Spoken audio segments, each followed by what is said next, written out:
Something tells me it will irradiate everything within a 50-block radius unless we meet the following demands. It wants feet. Welcome to Analog Schtick, a PlayStation 2 podcast, the podcast where we slowly but surely work our way through the North American PS2 library, discussing and semi-reviewing every game along the way. You can find us on audio platforms as Analog Schtick, as well as a video version of the podcast on our YouTube channel, Joystick, spelled all German. Today we're going to be taking a look at Oni, an anime-inspired third-person shooter/brawler developed by Bungie West, so not like Bungie proper, but a division of Bungie. It's their only game, so I don't know, make of that what you will. Ported to the PlayStation 2 by Rockstar Canada. I am Clayton, and I am joined as always by my co-host and mentor who will obviously betray me in the final act, Morgan. Morgan, how are you?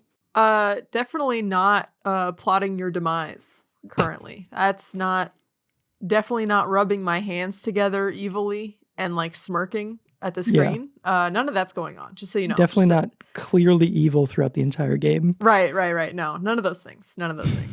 So what have you been up to this past month? You know what? Honestly, being a working adult, I would say the vast majority of my life is starting to blur together. Every week is starting to feel a little bit the same because not much has been going on with work. But I did see you guys for Claire's birthday. Yes. So that was fun. We still have not done anything with we left out your dip whenever you left. So my dip. It was disgusting when we woke up in the morning. Oh, well. I had to use tongs to take it out, you know. Yeah. Did you enjoy the chips at least that I left? We enjoyed the chips. We don't know what to do with the soda that you left us with. Oh. I kind of forgot about that. Soda drinking family. So. Oh, that's okay. Yeah. So my month has been a little chaotic. Claire got COVID at the start of the month, so that was not fun. No, never is. Yeah, she tested positive on a Friday. I don't remember what the date was, but it was early in June. She called me while I was like just pulling into work and was like, "I just tested positive," and I was like, "Okay, I guess I'll go home," because I may or may not be positive at that point. So I like grabbed my work hard drive and just like worked from home that day. I had a sweet setup on a folding table. I was working from my living room. It was beautiful. Using my TV as like a preview window. Ha! It was very good. But I tested negative through the whole thing, so I was separate from my wife for about a week and a half as she recovered, which was it was a thing. I basically lived in the living room. The living room kind of turned into like a crack den because I like put a blanket up in front of the window so I could sleep, and it was just like a bunch of my clothes were on the ground and stuff. It was terrible. I just had to like make do with what I had, which was the laundry that had just been cleaned, because I'm like, okay, I guess I'll clothe myself with, you know, these 3 outfits for the next few days. It wasn't great. No. Because I was militant with the separation. I was like, you are staying upstairs unless I am like gone, then you can come downstairs, but don't live in my area. Because I was like, I'm not getting COVID. I don't want COVID. So she remained upstairs. I cooked all the meals and like pushed them to her on a stick. Such a loving, doting partner. Yeah, absolutely. Just like ran upstairs, dropped him on the ground. Threw him at her. So yeah, I mean, she had access to the office and the bedroom, and I had the living room and the kitchen, which was most certainly the short end of the stick. We have a futon in the office, so she had access to our only 2 like sleeping devices. It was a fun week. Yeah, sounds like it. How was COVID when you got it? Because you got it when, like last summer? I got it before your wedding, like a few weeks before your wedding. Yeah. Well, so what happened was, so it was that week where there were like all those like fires. Well, I mean, I don't know what the situation is anymore, but there was like smoke blowing over from like the West Coast. Oh, yeah. And so like the air quality was like really low, and we were having issues with the air conditioner. So I slept with the window open that night, and then I woke up the next day and I kept like coughing. and it was like really like persistent. And I was like, man, must be that crappy air quality coming through the open window that's really messing with me. And then I just continued to get worse. And then I was like, well, seems like this is not from the air quality, and I am sick. And it was just like, I mean, like I got a fever eventually. That sucked. Had like a nasty headache and whatnot. And just didn't like feel very good. But I didn't have like trouble breathing or anything. And then I started to get better. And then one night I woke up and my face, I have never had my face hurt so bad. It was like all around my sinuses. So like my forehead and like the tops of like my cheekbones just like ached. Like I'd been like bludgeoned with a shovel. Like it felt awful. And then after that night, my sense of smell and taste were just completely gone. And those took like a really long time to come back. That scares me. I don't want to lose taste. It wasn't fun. And then when my taste and smell started to come back, it didn't like, it wasn't like the same as it was before. And like everything smelled like garlic and stunk like garlic really bad. Like some people smell like raw sewage. Some people smell like poop. So at least, things didn't smell like that to me, but it still wasn't. It gets really, really, really obnoxious to like want to eat things, but when you cook them, everything smells like way too much garlic. Weird. And then after that, there's still some things that don't taste quite the same to me anymore. So like certain like flavors of like potato chips or like, I don't know, some stuff, like some like processed stuff tastes like super duper processed to where I just like kind of don't like it as much, which honestly, like as far as like health that sounds goes, like a good thing. Yeah, that's not really a bad thing because like I don't have a taste for like as much junk food anymore, which is honestly, that's fine. Like I'm okay with that. But yeah, so that was my experience. I've heard raw meat is like, or that's what the person I work with who got COVID, he says everything kind of tastes like raw meat sometimes. Oh yeah, no, I didn't have anything like that. Rotten meat, I guess, but yeah. Oh, ick. Raw meat might be better than rotten meat. Yeah, so I think he means rotten meat. Yeah. But yeah, COVID times. My plan is to dodge it forever. So good luck with that. I'll probably have it by the start of next episode. Yeah. Guys, I got COVID. I said I was invulnerable. Didn't some of your family like have the like they got like the blood test or whatever and it showed that they had it previously or something? Yeah, my mom apparently has like COVID whatever traces in her body. I don't know. My dad got really sick in February of 2020, like before COVID was acknowledged within the United States. And so he was like, I wonder if I got it, but it seems like it would be a pretty slim chance because he does work with people who travel from around the country or around the world. Yeah. But it would have had to have been like I imagine it was just like a bad flu. It would have been crazy if he had it. He would have been like patient 0 basically. Right. Patient 2. Yeah, because I mean there was like so few cases early on. So yeah. But that was a speculative thing for a while. Oh crap, we probably like got this episode like super heavily flagged on Spotify and stuff for saying COVID so much. Oh, what does that mean? Like what so I'm pretty sure it just means that there's going to be like a little like a tag and like a little info bubble that's like learn more about COVID from this actually reliable source.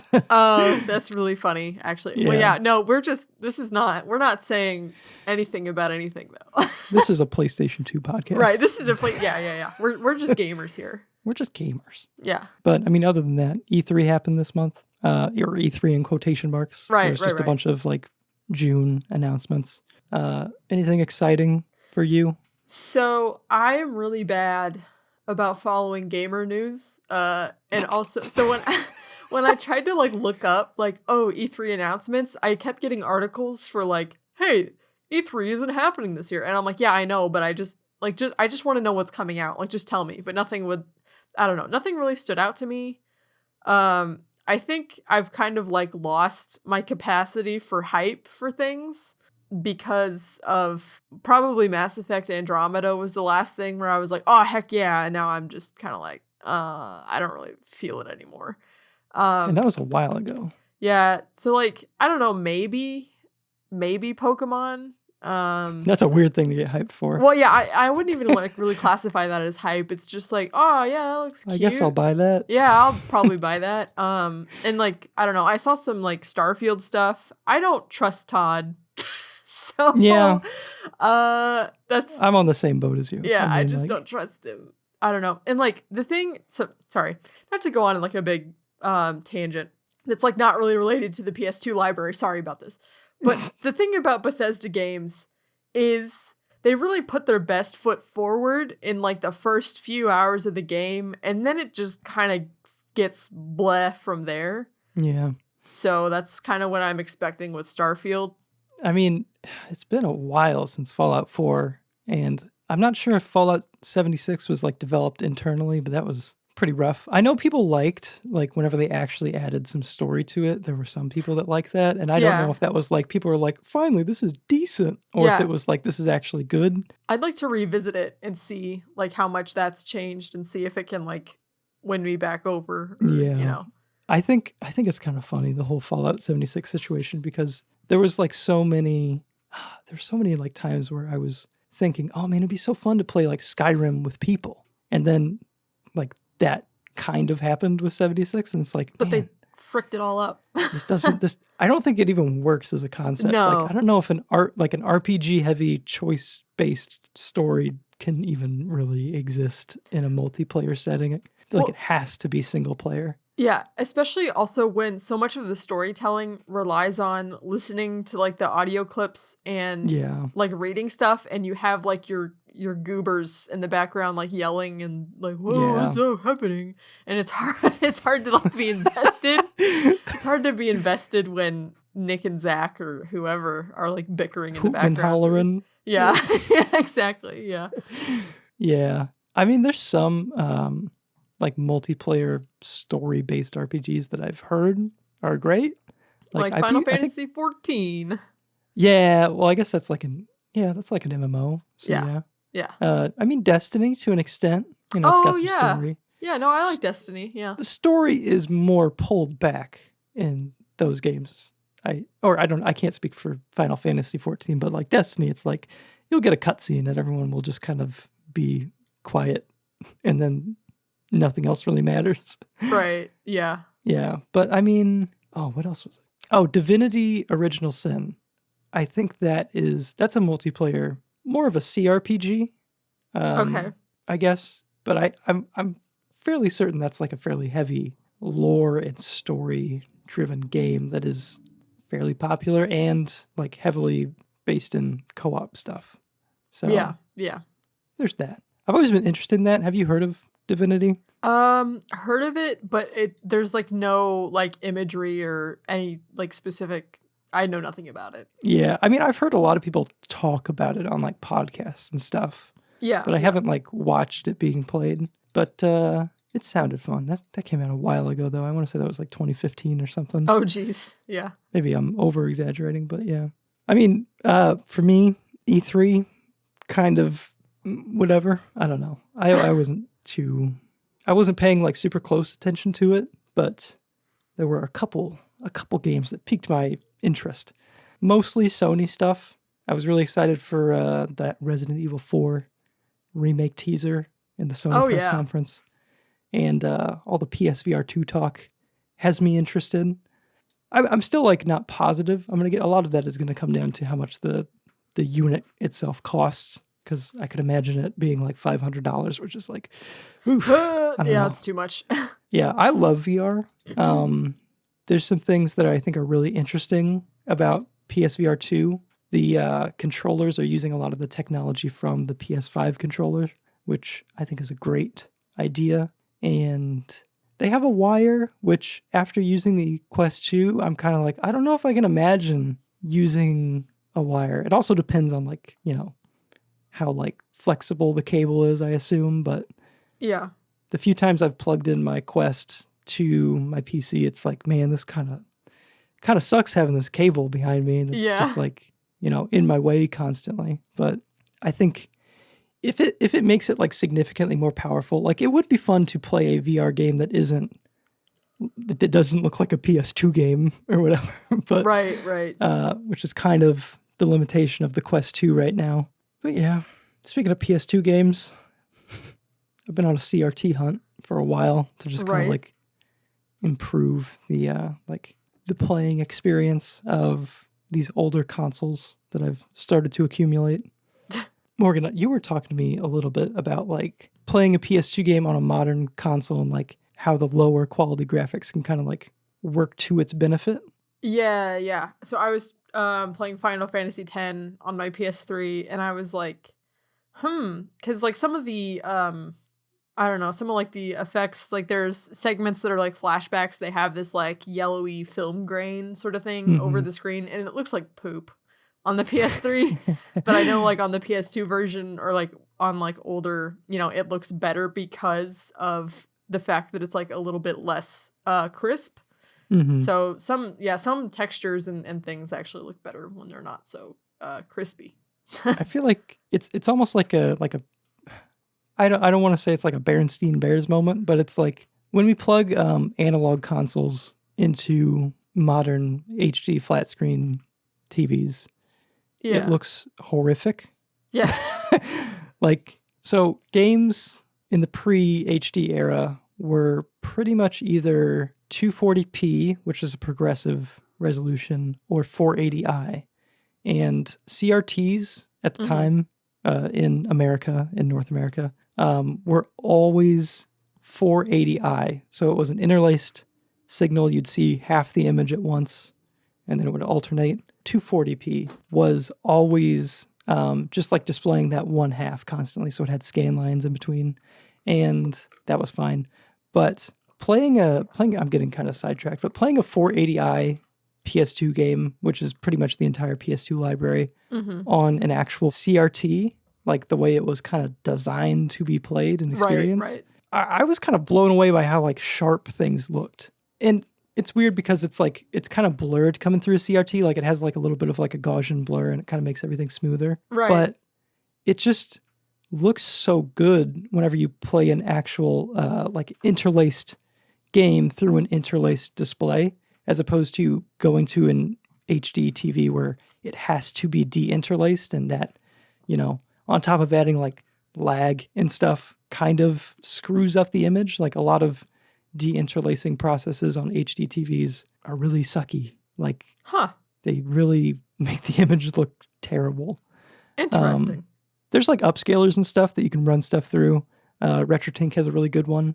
It also upscales the image, so it makes it look higher res on top of just being a nicer de-interlacing system, which is all good, but I feel like none of it looks as good as it looked on a CRT. Hence your hunt for a CRT. Hence the hunt for the CRT. Yeah. So I work at like a video production company that's been around for a while, but we recently moved in 2020, so there was a lot of stuff that we purged. We got rid of a bunch of old cameras and displays and stuff. But I was perusing through the storage, and I noticed there was an old Sony PVM, which is their like professional video monitor line of displays. Oh. And they were just like higher quality CRTs. This one was really small. It was 8 inches. So it's like 8 inches diagonally, which ends up being like pretty much the size of like a PS2 or GameCube controller. So it's like really, really tiny. But I asked if I could have it, and he was like, it's cool, you can have it.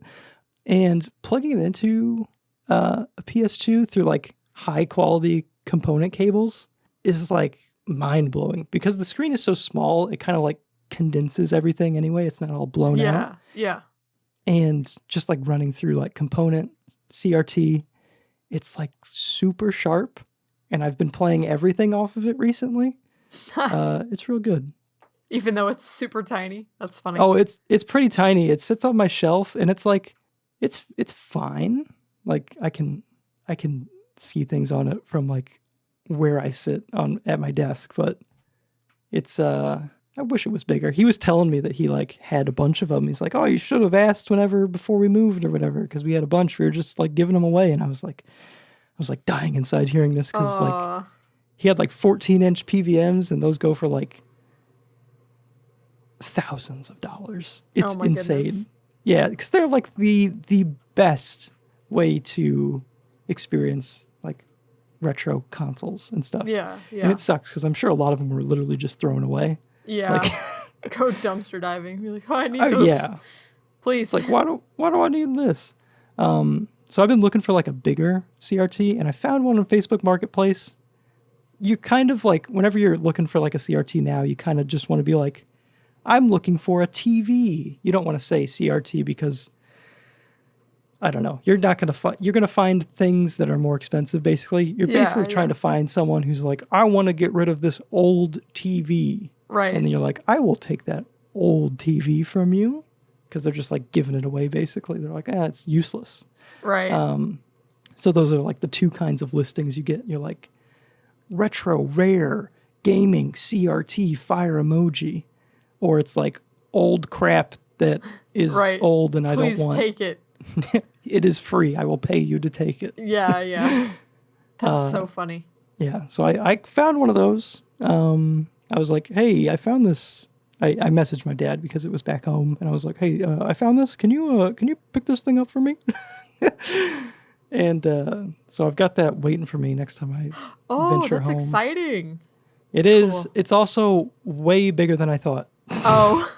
Because I was having chunky. to like, it's like 32 inches and probably 100 pounds. Oh my gosh. Which, cool. The way I was like looking for it is I was, using my method of old TV, basically just looking for people listing crappy stuff. Yeah. And it was this really terrible picture of this TV. It was like, you could only see like half of the TV. It was just like so poorly framed, and it was just the one picture. And it was like, TV, period. Don't want it no more, period. Just take it, period. Or something like that. And I was like, cool, I'll just take it. Sure. So don't tell them that this is part of a fire gaming setup or whatever. Yeah. Well, I mean, to be fair, it's I assume, an absolute pain to ship something like that if you're going to try to sell it on eBay. Yeah. Because man, it looks monstrous. And I'm trying to figure out how to accommodate it, because when I looked it up, because I was basically just like, okay, I can barely make out that it says Panasonic. So I was like just Googling Panasonic CRTs until I found something that looked kind of like it. And then like I found the model number and like went from there, and I was like, okay, it can either be like 14 inches, 20 inches, or 27 inches. And it looks like maybe 32 inches. Jeez. And I was like trying to judge it by the picture, and I was like, that doesn't look that big. It's probably just like 20 inches, which I could probably fit on my desk. But it ended up being like 32 inches, monstrous. And I was like, okay, I guess. Whatever. I'll try to find a spot for it. So since it's a CRT, does that mean it's going to have like the fun like layer of static over the screen, and it's going to have that funky electronic smell? It's going to go as you turn it on, and it's going to warm up. Love that. Oh, man, CRTs are so interesting because it's like, in a lot of ways, they have a lot of advantages over modern displays. Like input lag wise, it is zero lag, because I mean the display technology is light, so it's like it's just the speed of light. Here it is. Oh, fascinating. Which is, I wonder if that's why retro games seem so hard like today, because I feel like a lot of them were designed with zero input lag in mind. You know what I mean? So it's like reaction times whenever you try to play it now, it's like, oh, you need to account for input lag whenever you develop a game now. Yeah, like, I don't know. I mean, like, I know the only thing I can really speak to is like Ratchet and Clank, because I listened to the developer commentary. I know that like as far as like the physics and stuff like that were all based on frame rate. Mm-hmm. But I don't know if that has anything to do with anything. I mean, yeah, that's definitely part of it. I've been playing Donkey Kong Country on my SNES, and I've been going through like those minecart levels, which were horrifying as a child, because I was plugging it in through whatever new TV, and I was like, I can't do this. But it's probably because there was like an extra, like, I don't know, 5 frames of lag, and now playing through it, it's like, oh, this isn't that hard. Yeah. Like, because the reaction time is like, there's more. Yeah. Yeah. What else have you been playing lately? So yeah, I've been on the SNES. I've been playing Donkey Kong Country, and I've been playing Final Fantasy 2, which is Final Fantasy 4. Really? Yeah. Yeah. I was just like really interested in it. I was like, oh man, I've heard so much about these NES or SNES games. And I had just gotten my EverDrive, which is like a cartridge you can slot in an SD card and, play games off of that. Yeah. I've been waiting a long time to get this because of the Russia-Ukraine situation.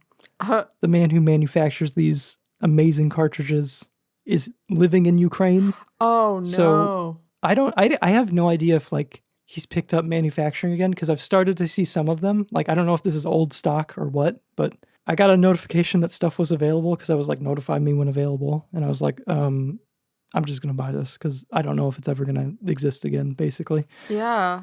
And it's a great product. Well, very much recommend if it I hope he continues stays to safe. exist. Yeah. I think he's good. Like I think he's okay. I don't know if he's still in the country or what. Oh, but they were like, he lived in Ukraine. I don't remember. I think they were manufactured in Ukraine. Okay. But he's got these flash carts for pretty much every cartridge-based system, and they're basically the best flash carts that exist. Like, there's a couple people or a couple companies that make flash carts as well, but he's definitely top of the pile of all that. So, oh, wow. Yeah. So yeah, I got that. That's been fun. That's how I've been experiencing stuff like this, because, man, there's no way I can actually track down Chrono Trigger and get that. Like, geez, so it's fun. I like playing games on original hardware when I can. Yeah. Sometimes they cost thousands of dollars, and I got to do something about that. Oh, I was going to say, was the Chrono Trigger thing sarcasm or? I don't know how much Chrono Trigger is. I was going to say, because I have it on my phone. Oh, yeah. I also but it have it on my phone. It kind of sucks on your phone. I have it on my phone, and I was like, I'm going to play it on my phone. And I was like, and then I got it on PSP, and I was like, I'm going to play it on PSP. And I was like, this port kind of sucks. Yeah. Yeah. But the eBay cart itself is like $500. So. Oh. Or Lord. the SNES cart on eBay is like $500. That's atrocious. I think I'll stick with my janky ports. Thank you. Yeah. Well, I mean, I'll stick with my legally gray flash cart. Right. Like, come on, I bought the game all the legal ways. Let me. Yeah. No, that's fair. I'd say that's fair.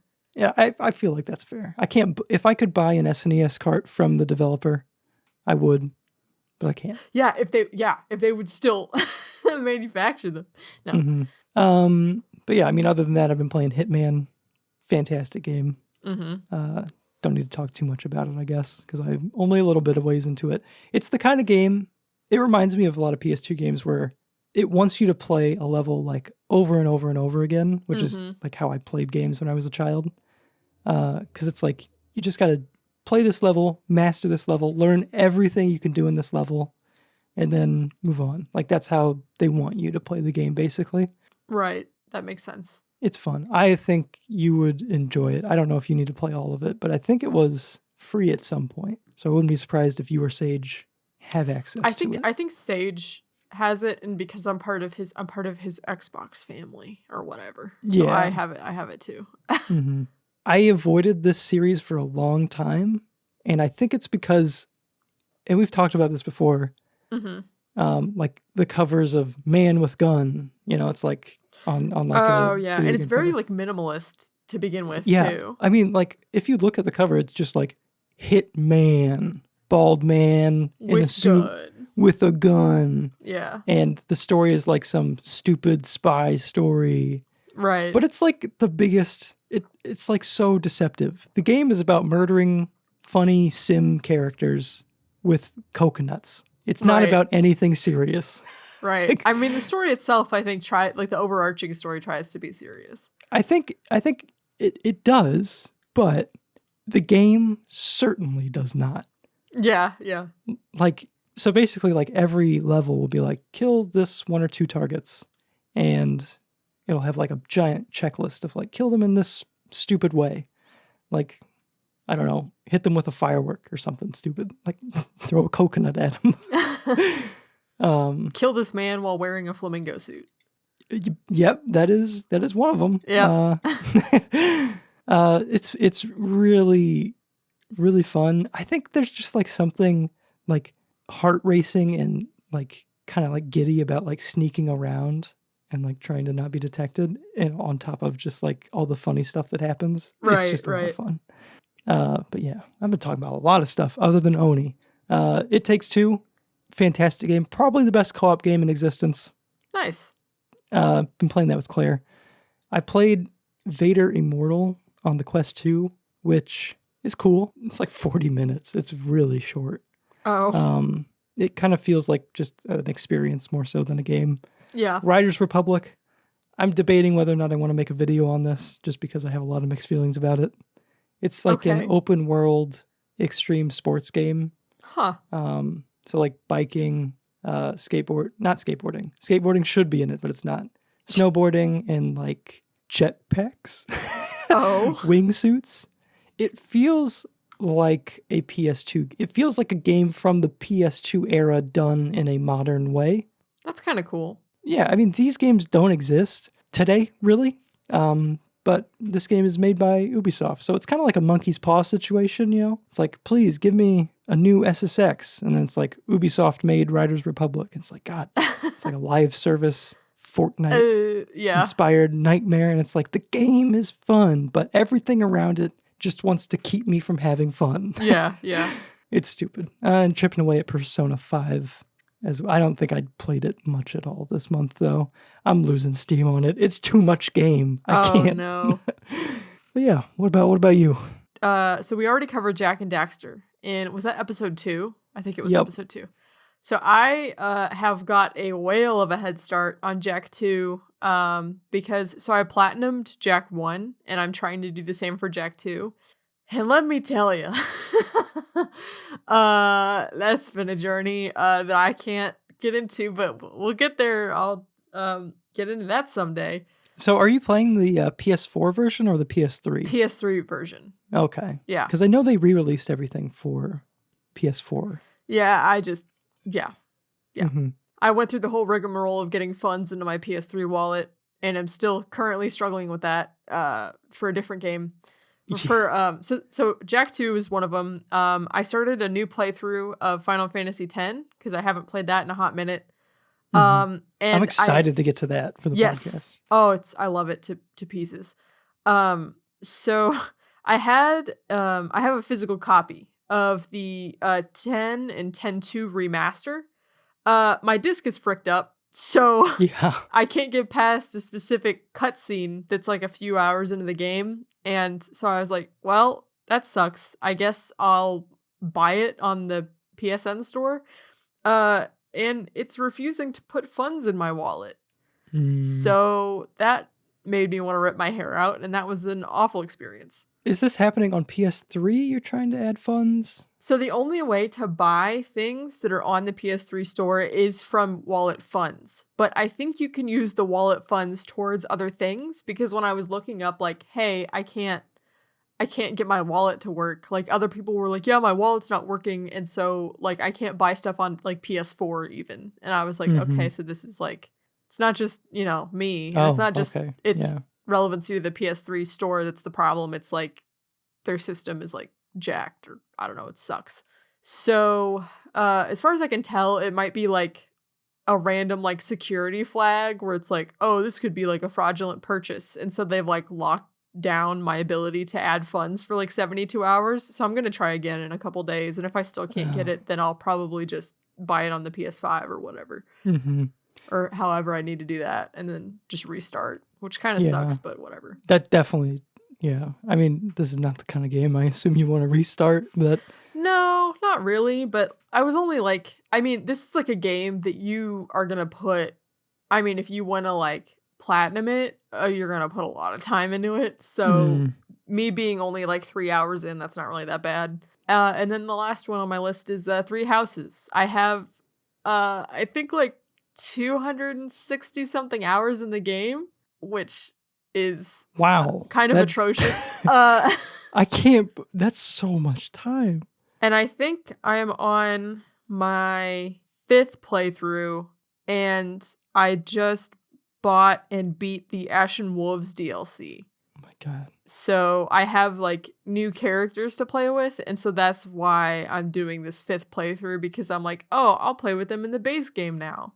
And I just love my kids. I love those kids to pieces, man. This game is like crack to people. It seems like Yeah, this is. it So is. does everyone love the game for the same reasons? Is it about the like characters mainly? Yeah. Okay. Well, also like I mean, I personally find like the strategy part of it like pretty fun. Like the battles and everything. Like the gameplay loop is pretty solid. I mean, like towards like the end of the game, you get like kind of tired of the gameplay loop of like, okay, now I'm at this school and I have to run around and talk to everybody before I can get to my battle. Like Mhm. it's like towards the end, it's like I just want to like fight everybody all the time, because that's like genuinely really fun, and that's how you advance like relationships between people, or like a big part of it. But yeah, I just everybody loves the kids. They're kiddos. They all have their favorite kids, and the memes are amazing. The fan art's amazing. It's a good community. Parent simulator. Fantasy parent well, simulator. Fantasy professor simulator, whatever. Professor simulator. Yeah, because you can also Gotcha. end up marrying your students, which is Oh, okay. I mean, it wouldn't be a game from Japan. well, yeah, senpai. Are you like significantly older than them though? Are you just Your character is like, I think canonically like about 21 years old. Oh, yeah. And when you meet your students, they're all like around 17 or 18, but then there's like a 5-year gap. So when you see them again, they're like in their early 20s. So by then, like when you can actually romance them, they're adults. So it's not like predatory or anything like that. I assume there's just like a big like warning thing after that time skip happens that are like every character depicted in the situation is an above- adult. Yeah. is an adult. Well, there's also like quote unquote like normal adults that are like older than you that you can also romance as well. And Oh, my okay. favorite romance is one of those adults. So Who will remain unnamed. well, it's Sedith. I mean, you don't know who Sedith is, but he's my favorite. Absolute favorite. Okay. All right. So we've managed to not talk about the game for a solid 40 minutes. I know. I've been. Let's Yes. get into Oni. Right. Yeah. For the What we're PlayStation actually here to 2. talk about today.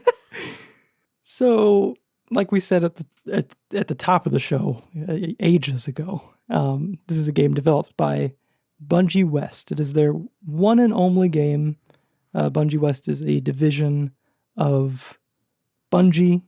This was made pre-Halo, and they developed it for the PC, as far as I'm aware, and it was ported by Rockstar, Canada specifically. It is an anime-inspired... Well, I guess it is anime, so it's not really anime-inspired. It's like an anime...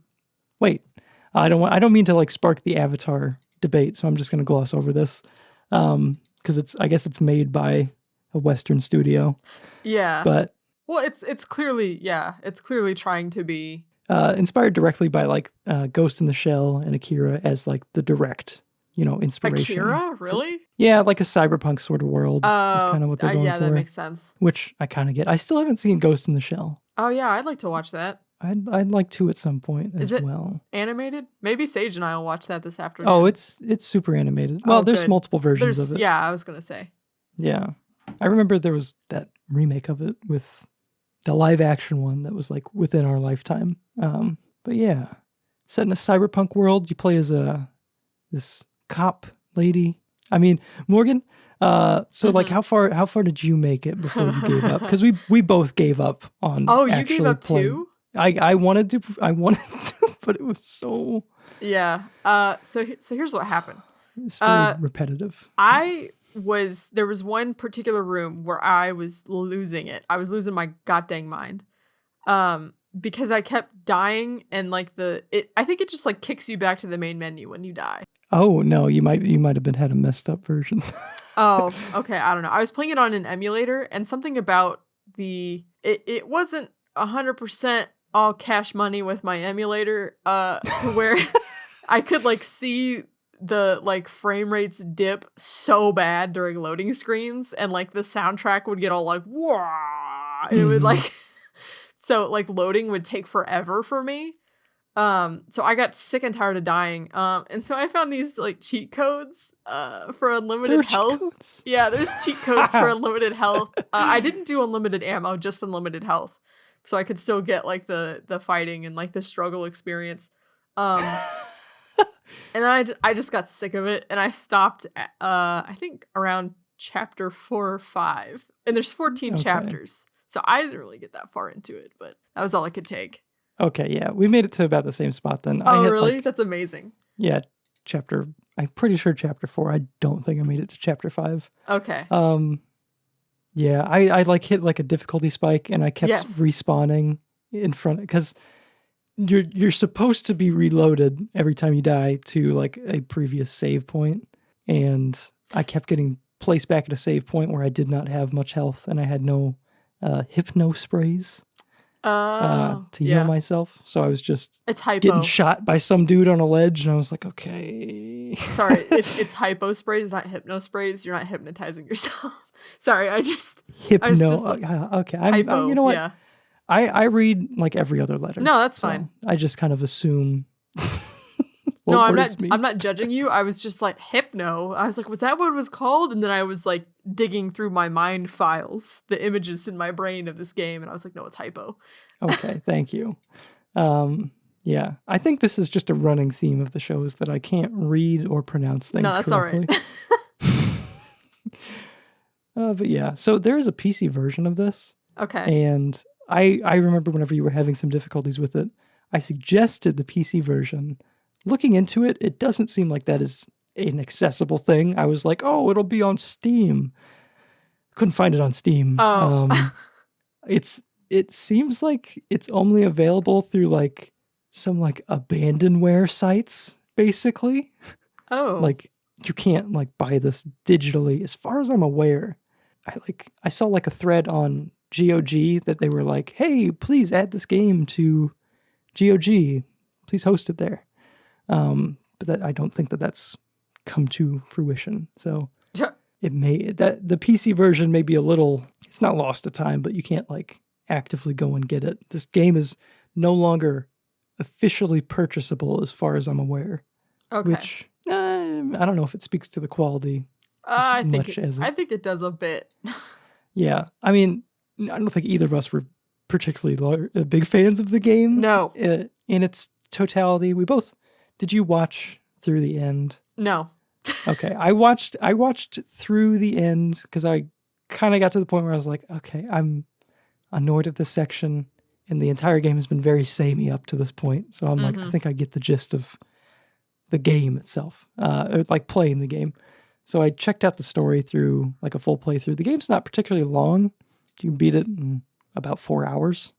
So that's assuming you're probably good at it somehow. Yeah, if you're good at it. I definitely played the game for longer than 4 hours. Yeah, I was gonna say it was a slog for me.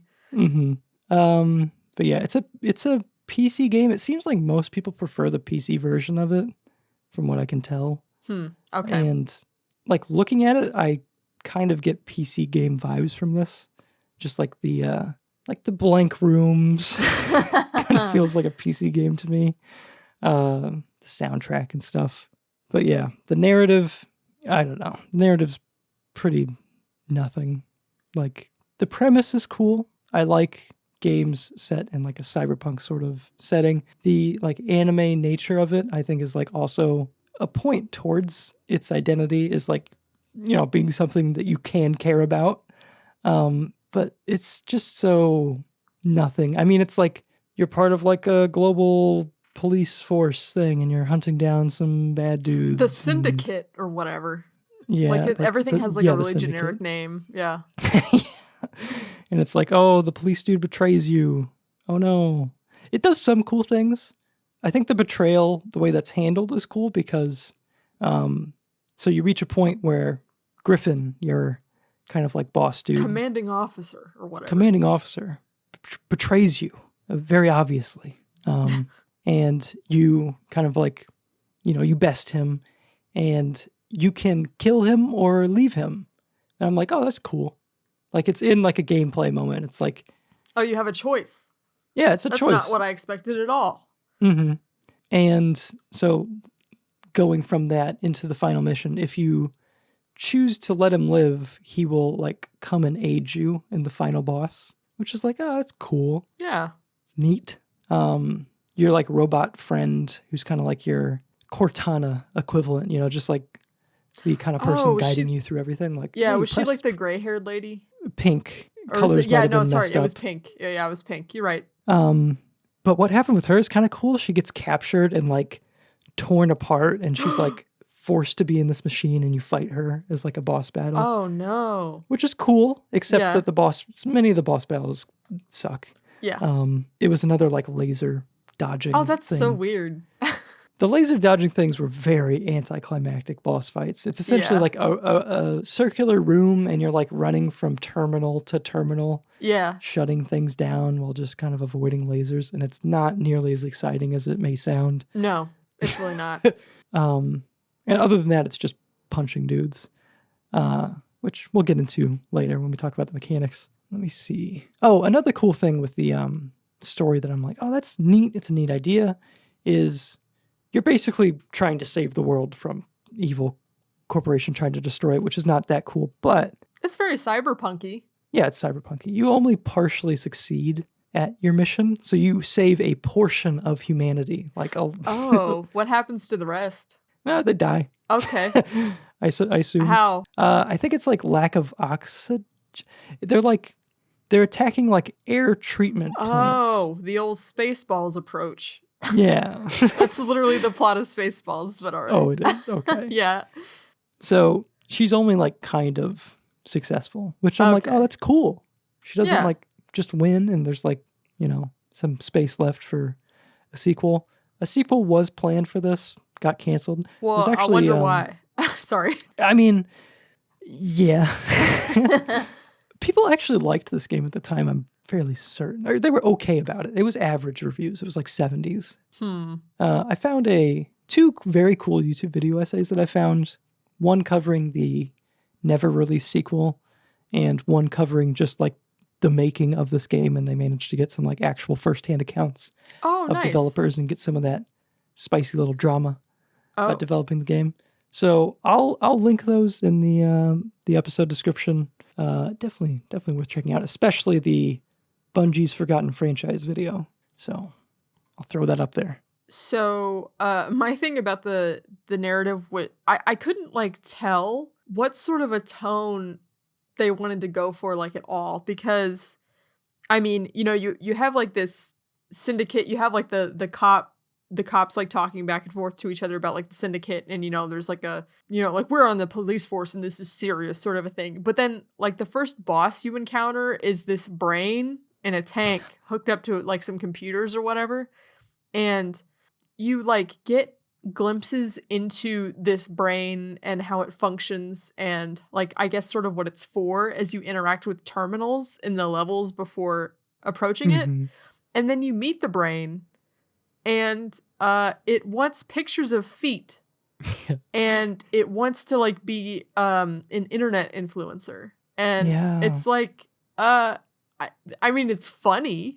It is funny, but it's just like funny. I felt confused whenever I got to it. It doesn't fit with like anything prior to it. So it's like it just feels like this like weird inside joke that was like pushed all the way to the end and then like made it into the final product.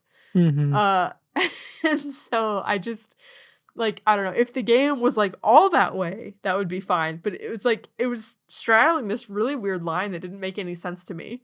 I feel like all of its identity comes from just like the baseline presentations. Like, this is an anime game, you're an anime cop, it's a cyberpunk world. And that's like everything. Yeah, there's no like depth to it. Yeah, there's not much depth, which is disappointing. I feel like there's a lot of potential for a game like this, but I don't think that it was done well. So I think most of it comes down to the execution of the narrative for me. Like, I think you can tell an interesting story with this premise, with these characters, but they weren't really well developed. No. Stuff like that wasn't like set up as well. And yeah, there's a little bit conflicting and stuff with tone.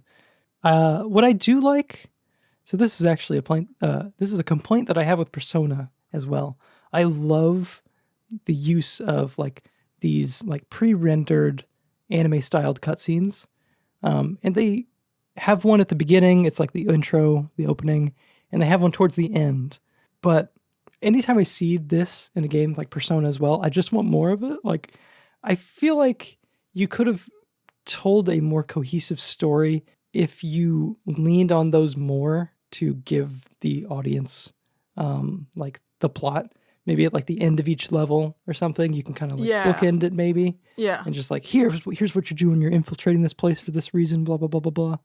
And then like maybe you get the ending where it's like, oh, you just beat this boss and now you're running away. And then it's like, oh, good job, Kanoko, or whatever, and stuff like that. I think that could have helped. They tried to deliver it through like in-game cutscenes, which is fine. I'm sure it's like a space limitation as well.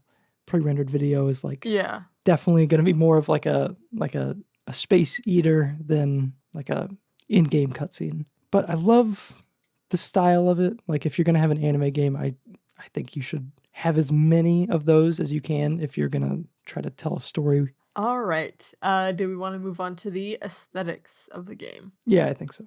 So the soundtrack was pretty minimal. Non-existent is also a good word. Well, yeah. I mean, I didn't necessarily mind that so much. So most of the game is pretty silent. I mean, aside from like the sound effects of like the stock punching sound effects, like whatever, and the computer bleeps and blips and that sort of a thing. So that the soundtrack only comes in at like more intense moments, and it has like a very 90s, early 2000s synth vibe to it, which I kind of liked. Also, like I said, the computer sound effects are super nostalgic to me, probably because they're like stock sound effects. So you have like heard, you've heard them before in like other things. Mm-hmm. I agree. I also felt the same way. Like those little bleep bleep bleeps whenever you enter a terminal. Yeah. And I found it kind of charming, honestly. I mean, like some people like poo stock sound effects, but I mean, there's some that are too much, like the Wilhelm scream. If I hear a Wilhelm scream in a movie, I'm like, dude, why? Like, I don't like that so much. But for this game, if we swear this episode, I'm going to be sure to censor it with the Wilhelm scream. Oh, good. Yeah, please. The art design is all over the place. So between like the intro cinematic animation, the menu screens, the dialogue sprites, the looks of the characters are only vaguely consistent. Like Kanoko I noticed that a lot. Yeah, she looks a lot different in all the artwork. Yeah. And I did not like that. I think if you're gonna, especially like if you're having a game based on the whole like anime vibe, you have to like keep the visual design consistent, especially between like the hand-drawn stuff. Mm-hmm. And it just didn't look that good. Like the color palettes were kind of meh. Like yes. I just didn't really like it. It's very bland. I mean, like even in the levels themselves, it's like everything is. It almost feels like whenever you're playing like a build of a game that doesn't have any artwork yet, and it's just a square boxes. Nothing looked like it had any textures. Like it just looked like a weird lack of a texture. Which I'll speak to that more on like the level design portion. But I mean, like the combination of the lack of music as well as like just how the visuals look, it's like, man, this game is bland. Yes. Like it does not like leave a good impression early on because it's just like, okay, I'm infiltrating this place. This is going to be cool. And then it's just like no music, right? Bland walls, go to terminal, open door. Yeah. And there were games on the launch lineup that had better art design than this. And the launch lineup games were poopy. So the one point I will give the game is, or in the aesthetics category, is I thought the animations for like the combat abilities did not suck. They were fairly fluid. Oh yeah, that was fine. Yeah. And also it was just on top of there being like a large amount of like moves to choose from and stuff. But yeah, I'll give it that. All right. Let's move on to the level design. Do you want me to get started or? I think we have a very similar thing to say. Okay. Mine's a little bit less vulgar in the notes. I was going to say, I have a lot of... So my first note is the level design sucks. Wow, that was a really good Wilhelm scream. Yeah. So as we mentioned, in terms of like the art direction, the environment's completely lacking in any sort of like inspiration. It's just boxy corridors, boxy rooms, boxy structures. There were times where it was so hard to find the path forward because of the lack of texture or like any sort of design on the walls. Sometimes you just like couldn't tell when you were looking at like a hallway or like a stairwell or something to like find where to go. There's no like monuments or like recognizable landmarks. Absolutely none. Aside from like, I don't know, crates, I guess. But also, most of the levels are freaking symmetrical. They made them like you play like one half of the room, right? And you go interact with the terminal, and then your waypoint or whatever leads you over to the other end of the room, and it's like a mirror image of where you just were. So that adds to like the getting twisted and turned around and not knowing like where to go. And because of that, you're like heavily relying on this like waypoint compass thing in like the UI. And I think that just makes it really mindless because it's like, okay, I'm not like visually getting much information or like much enjoyment out of this. So I guess I'll just stare at this like compass marker in the bottom corner and just go where it tells me to. And it's like, it's not fun. And especially because most of the levels throughout the game consist of just open this door by going to this terminal. Yes. Which will unlock another room with another door and a terminal that you need to find, which is so like, it leads to a lot of backtracking. And like every time you open a door, it like gives you a little cutscene of the door opening. And it's like, okay, where is that? Because everything looks the exact same. Yeah. And you got to like backtrack and stuff. The game is it's linear. I wish it was just like more linear. Like, don't make me backtrack through the level to find the door. Just like, it's boring. Just give me a straight shot. Like, right. Opening the doors isn't fun or rewarding. It doesn't feel like a Metroidvania where it's like, oh, I found another path that I can go through now. Right. Maybe it's just stop locking all the doors. Yeah, stop locking all the doors. Yeah. And it's all the same. It's not like, I don't know, you got to do something crazy to unlock this door. It's like, no, just you got to find the terminal, press X. Yeah. Well, I think, what was it, level 3, the level before I gave up, there was like kind of like a tower where it has 3 floors that are like the literal exact same layout, and you have to interact with a terminal that's in the exact same spot on each floor to unlock the door at the top, which is, anyway, that's all you need to know. Yeah, it's mindless. I feel like I don't know how, I'm trying to remember how common like waypoint systems and stuff were at this time. I want to say not overly common. It feels like a design, like an intentional design choice of like, everything looks the same. People are getting lost. We need to like just tell them where to go. Right. It seems like a lazy fix for like a much bigger problem. Like it's a band-aid for the problem that your level design is just sucky. Mm-hmm. And I feel like you could fool me as the player with this kind of like boring, open terminal thing if the levels were like visually more appealing. Yeah. And I don't know, varied in some way. It is literally just, I don't know, it feels very obviously video gamey. It's like, okay, here's this room. It's just like a square wall. It's like a Minecraft house. Well, yeah, I was going to say, even like the geometry and stuff isn't, because like the Halo Combat Evolved, like that looks, I mean, a lot of the environments are like, they did stuff with like the lighting to make the environments look more interesting. And also the geometry is a bit like varied, where not every room is the same literal box shape. Yes. This doesn't even do that or like do anything there. It's just, yeah. Like they have this cyberpunk world and they didn't even take advantage of it in any way, shape, or form with like the level design. Anyway. Yeah, it's true. I mean, it's just it doesn't, the setting doesn't fit the level design or. Yeah, it doesn't come through at all. Mm-hmm. I lumped boss fights into this section because I was talking about like the laser boss fights. I feel like, so the laser boss fights were very like simple, you're just running around, not really doing anything fun to dodge the lasers. You're just kind of, using geometry to block the laser as it spins around in a circle. Right. Which is boring. The regular boss fights where you're like fighting a humanoid type person or whatever, those are also fairly uninteresting. We run into the same problem with like regular enemies as well. They're just kind of like overly tanky. You end up just like knocking them down. And then they keep getting back up. Yeah. Like you can try to like hit him on the ground and stuff, but like you kind of just get him into like a stun lock basically.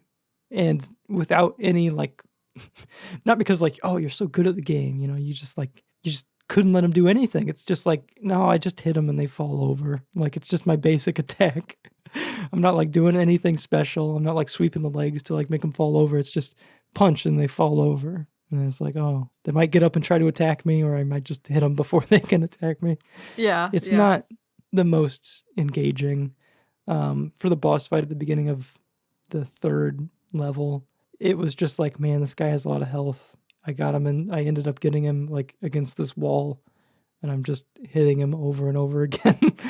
Like it looks boring and it is boring. Okay. So with him, this discussion is going to bleed into the mechanics section, which is fine.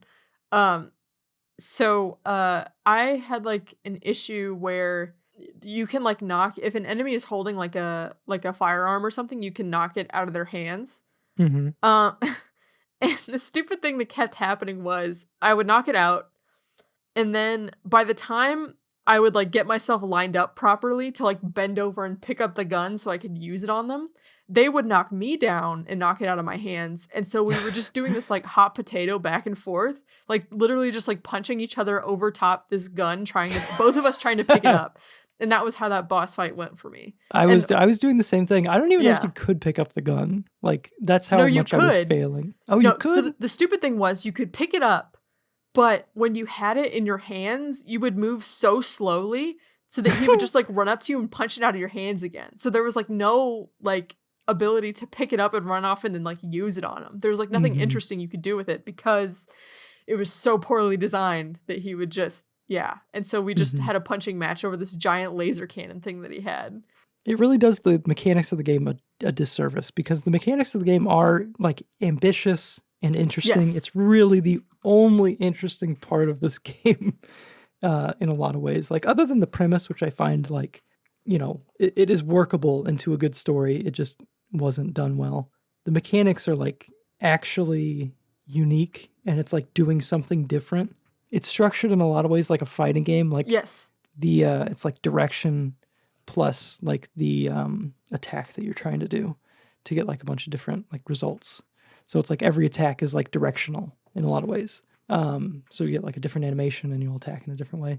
It is like a 3D beat 'em up game where you're just kind of running around knocking stuff down, but it's a different level because it plays a lot more like a fighting game than a beat 'em up, where it's normally just like heavy attack, light attack, whatever. Maybe there's like a combo or something. This game has a fairly deep move pool. Mm-hmm. And I haven't seen this in pretty much any other game, I don't think, like even modern games.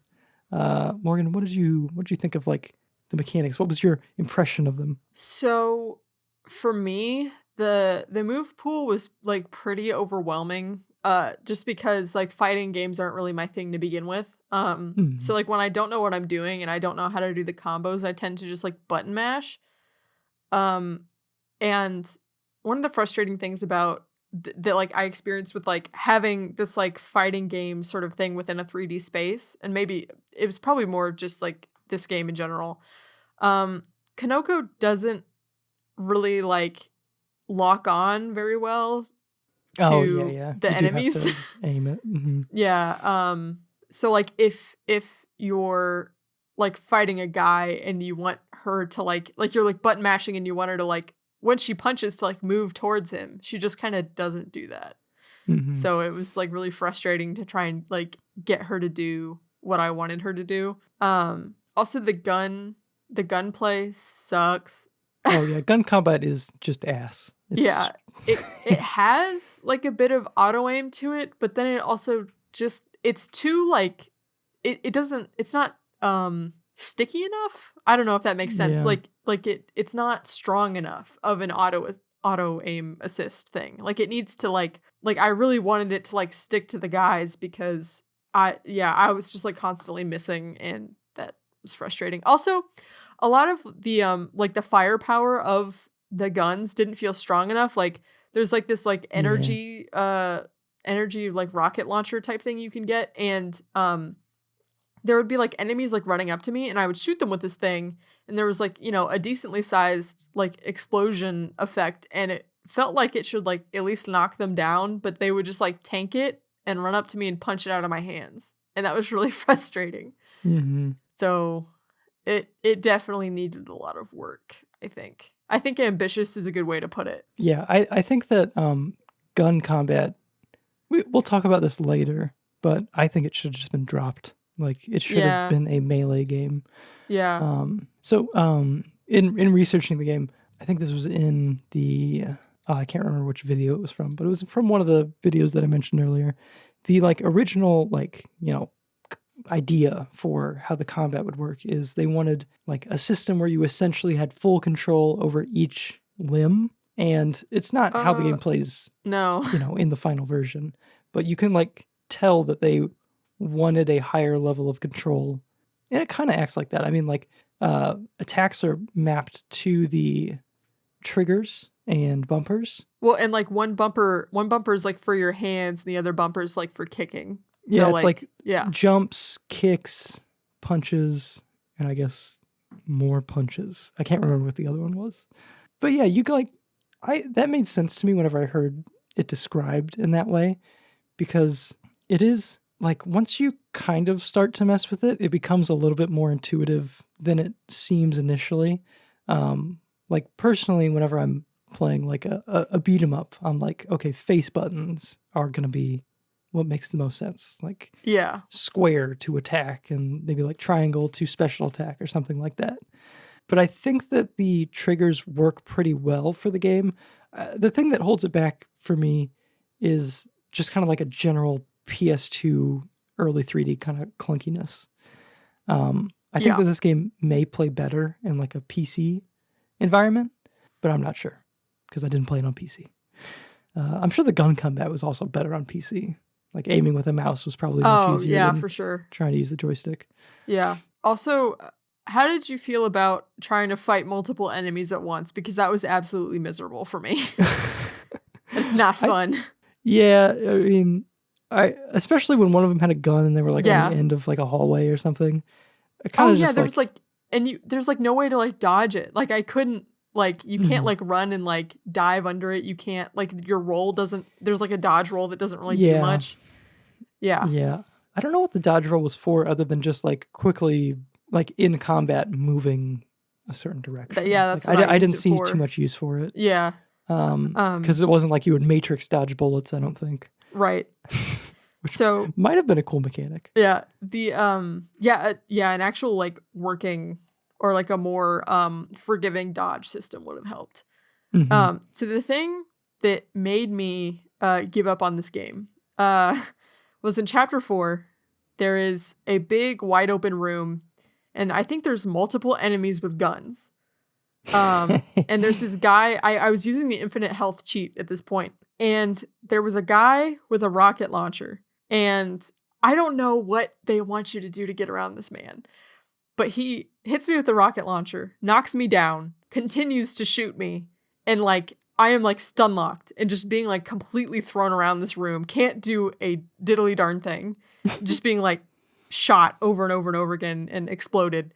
And I end up bouncing across the room and I bounce close to him, and then he shoots the ground and explodes me, himself, and like some other enemy that's also trying to run up and get me, and like they both die. And I'm like, you know what? I don't want to play this anymore. So that was what broke me. That was the canonical end of the game in your playthrough. Yeah, I was like, this is not good and it's not fun. So Kanoko's journey ended in a suicide homicide of this enemy. Yeah, exactly. And it wasn't even that she died, because like I said, I had the invincible cheat on. It was just she just got bored with her new godlike abilities and decided to leave. I might have finished the game, honestly, if you knew there was an the invincibility cheat. Yeah. That was just, I don't know, I like ran into a wall and I was like, it's just... Oh, it also I'm sucks. Put this down. It sucks because you have to re-enter the cheat anytime you like enter a new level or anything like that. Oh, gotcha. Yeah, was it just like obnoxious. Was there a cheat code section, or was it like just buttons? You had to open the menu, start hovering over the help menu, and then you would input the code. Yeah. I do like cheat codes, man. I do too. We should maybe consider that for like a video ideas, like exploring cheat codes in different games. I'd like to.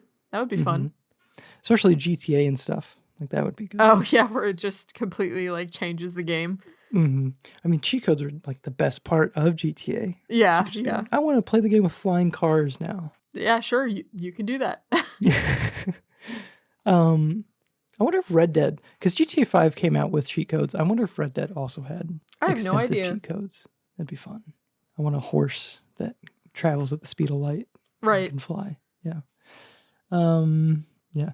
So as you progress through the story, you unlocked more combat, option moves and stuff, which I think works. The only downside of it is that by the end of the game, it's like you're probably getting into a flow with like what you're doing. So you unlock a new move and it's like, okay, I guess I'll work it into what I'm currently doing. But yeah, that's it. It's like these late game moves you only get to use in the like final levels. So it's like, it's cool, but it'd be cool if you could like take those moves back in like a second playthrough and like use those moves at the beginning of the game or like something. A new game plus or something. Yeah, but unfortunately not, which is the only like downside I see to that system. I think it makes sense for a game like this to have some sort of like character progression, but I assume that would make repeat playthroughs feel weird where you like try to do a move and it's like, oh, I can't do that move yet because my Kanoko doesn't know it. Right, yeah. I think that's all that we have to say regarding Oni for the PS2. In the year of our Lord 2022, you can find Oni on still just PC and PS2. And it's pretty much, I don't believe there's any way to buy the game through a storefront on PC at this time, probably ever, if not now. So I think it's on like some abandonware sites, which we talked about earlier, and a PS2 disc. And that's like the only two options you have. I believe the game isn't like super expensive. There's some like sealed copies that are obviously, going for high prices on eBay. I think I saw the game for like $20 and $50. Oh. So, it's there. I think $20 seems to be just the going price of any PS2 game at this point. Yeah. Unless you're buying in like a lot or something. But yeah. So, do we recommend this game? Hell no. Okay. Yeah, it's gonna be a pass for me too, dog. I just think the story is half baked. The cyberpunk setting is not fully realized. The characters are underdeveloped. The music is just non-existent sometimes. The levels are pretty much all very uninspired and just painfully bland. The only redeemable part of this game is the melee combat. It's actually doing something different and interesting. It's like taking sort of like traditional 2D fighting game conventions and putting them in like a 3D environment, as opposed to just like a standard beat 'em up. And I think that if that's interesting to you, it might be worth checking out for that. I mean, watch a video, do some research. But stay safe out there, folks. Stay safe out there. We're just simple gamers. Right. We're not experts. Yeah, I think that anyone who doesn't have like a nostalgic connection to this game will struggle going back to it today. Which, it's definitely true for a lot of games, but I think especially for this one, it's got a lot of things going against it and one thing just kind of going for it. That's kind of my take on it, at least. I know there are a lot of people who really do like this game though. So maybe playing it on PC would make it more enjoyable. Maybe if you're struggling, throw on some cheat codes. Right. That is an option. Do what you got to do. All right. We like to, in the conclusion of each episode, kind of talk about what a reboot or a sequel would look like if the game is like a dead franchise, or even if it's still going, just like what we would like to see from a future title based off of what we've kind of observed from this entry. This is the one and only entry in this series. There was going to be a sequel, and it was canceled. It's also the one and only game developed by Bungie West. So there will most certainly never be a sequel to this game or a reboot or anything like that. But I do think there is potential, not potential for it to exist, but like potential for a reboot to be like good or enjoyable. I think the premise, if kind of fleshed out in a way or just handled in generally better than it was in this game, would be interesting. The cyberpunk world where it's like, you know, people are just like living off of these oxygen plants, these air treatment facilities. It's like, that's a cool premise, you know. Maybe flesh out the villain to be more than just, we're trying to kill everybody, you know. That'd be nice. Here's the idea that I'm going to put forth for a reboot of Oni. I think that we could drop the gunplay entirely and focus exclusively on like hand-to-hand combat, which was already like the main point of interest for this game, is like how the melee combat works. The gunplay really feels like kind of shoehorned in. I don't know if it was always made with gunplay in mind or if it was just kind of added because that's how it feels. But I think that dropping that and just, you know, fleshing out the melee combat even more is probably the best way to approach it. But on top of that, I want to see like movement be like more enjoyable, I guess. So we can kind of balance these two sections of the game, like fighting enemies and traversing the level. So parkour, cyberpunk, ninja, cop game. I was definitely thinking of Mirror's Edge as I was writing this, just because it's, you know, it's also a dystopian, a different kind of dystopia, but a dystopia nonetheless. That game also, funnily enough, tried to include gun combat in the first game, and everyone was like, no, why? This doesn't make any sense. And then, so they cut it. But yeah, I think, you know, you could write in some sort of like story reason for why Konoko is like nonviolent. Maybe just trying to like... She's allergic to guns. She's allergic to guns. She's allergic to metal. Yeah. Yeah. Just like my D&D character. Right. You're... druid. Right? Yeah, you're druid. Allergic to metal. But yeah, I think that sounds really cool in my head. I mean, I love like parkour games. I think it would stay in the first person though, in this pitch that I'm creating, but still have like, I want to see like as much depth put into the movement mechanics as there is within the melee side of the game. So whether that be like wall running and jumping and like a grapple hook maybe, because why not? Yeah, you know, that make would be movement fun. That'd be good. And not to turn every game into Celeste, but I'm also kind of just imagining Ghost Runner for this part as well. Like I'm imagining the game broken up into just like short stages that are like really challenging. Yeah. And you just kind of have to like navigate this tiny section and take out like 5 or so enemies. But it's just like really hard and like you're constantly just respawning and trying to get it perfect. That sounds fun to me. Yeah, I think that would work. What do you think? So before we started recording, I read through all your notes and I basically agree with that 100%.